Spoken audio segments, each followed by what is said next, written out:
Singapore. It was a cold night in January. A sudden clap of thunder woke me up from a fitful slumber and disoriented me. Somehow seized with the notion I was under surveillance, I thought to myself, the world is ending. Something moved near me. I bolted upright. "Are you awake?" my sister whispered. "What's happening to me?" I responded, confused.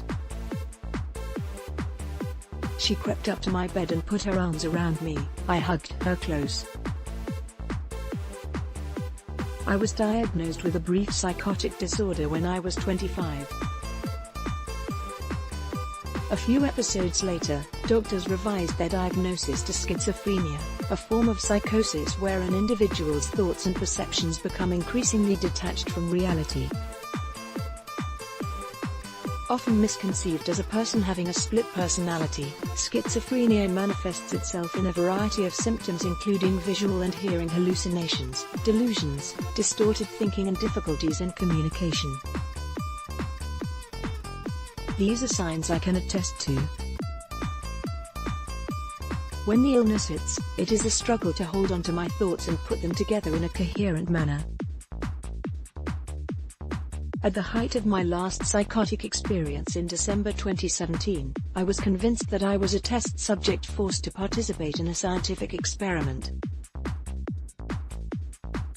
Conspiracy theories loomed large, and my erratic thoughts were frightening to deal with.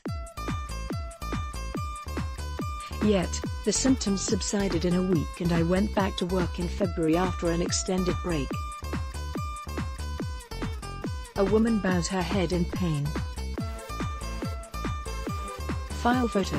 The road to recovery. It was encouraging to learn that more than half of patients who experienced psychosis recover completely or at least show significant improvements, according to studies from a number of countries in the 1970s to 1980s.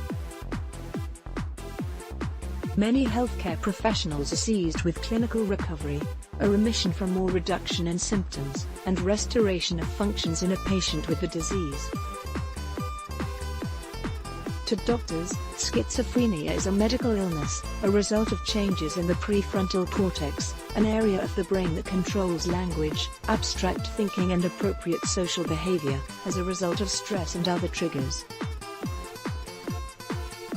But those who suffer from mental health issues favor the idea of personal recovery, and in rediscovering a new life's meaning, purpose and hope while living with the disease. A widely cited definition of personal recovery by famed healthcare expert William Anthony of the Boston University's Center for Psychiatric Rehabilitation describes the process. Recovery is a deeply personal, unique process of changing one's attitudes, values, feelings, goals, skills or roles. It is a way of living a satisfying, hopeful and contributing life even within the limitations caused by illness. Recovery involves the development of new meaning and purpose in one's life as one grows beyond the catastrophic effects of mental illness.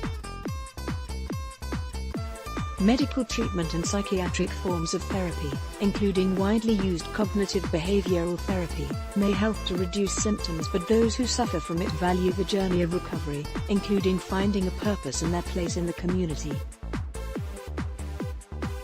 Sometimes part of this rehabilitation process includes re-engaging with work, in developing a repertoire of actions that aid with recovery. A person who has lost a limb due to diabetes may not be able to grow one back, but may consider himself recovered when he adapts to the loss and finds ways to lead a productive life. It is similar for people with mental health issues. I've met so many people in the course of my work who go on to live gratifying lives and form meaningful relationships, despite their struggles with mental health issues.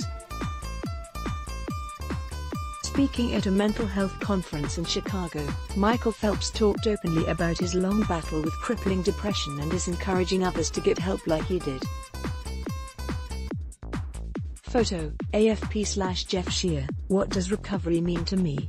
For me personally, recovery is about taking control, changing my outlook on life, and adapting. I have come to understand myself better than before and appreciate the importance of my emotional health. I have also grown more empathetic and sensitive towards people in emotional distress. But recovery has not been an easy journey. There was a period in my life that was filled with negativity. At my lowest point, getting out of bed in the morning was an agony. I wish I could say that I woke up one day and it all went away. But it didn't. Recovery was a very slow, painful and non-linear process of transformation. Barriers to recovery. The accompanying stigma remains a huge challenge for people living with mental health issues.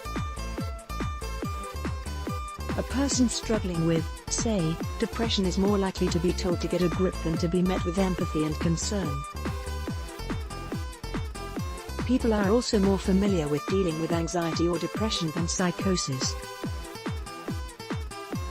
Mental health literacy study conducted in Singapore in 2016, Mind Matters, found that the majority of respondents think that persons with mental health issues are weak, not sick. Even a person suffering from depression may be telling himself to be stronger and more diligent about turning his life around.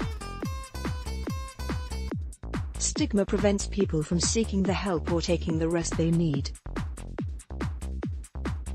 Can you imagine a person running a high fever struggling to get out of bed to go to school or work, yet refusing to see a doctor? Many people with mental health issues are doing exactly that. In the Singapore mental health study conducted in 2010, the time taken for patients to seek help for major depression was 4 years, and 9 years for bipolar disorder. That is a long time to live with a disease. Photo, Pixabay/Danielle Rachet, IT takes a village, no man is an island. It takes a lot of support and understanding from the people around to help someone recover from a mental health issue. You may be a family member, a friend, or a co-worker to someone living with a mental illness. A word of encouragement, a simple meal, or a listening ear can make a world of difference. Stephen King so eloquently wrote about mental health issues in the body. The secret stays locked within, not for want of a teller but for want of an understanding ear. From my experience, the simple act of someone providing a safe space for me to share my inner thoughts without the fear of judgment made the sum difference. It is okay to tell us you don't know what to say, or just stay silent in the moment. I did not get out of the terror of psychosis on my own. My family and friends' unwavering support for me in the last 5 years played a huge role. On another note, it is important for friends and family members to provide space for the person in recovery. Being overly concerned and getting on the person's case may aggravate the situation. Recovery from schizophrenia is a lifelong journey, a balancing act, and those of us who once suffered from the terrifying grips of the disease know we need all the support we can get.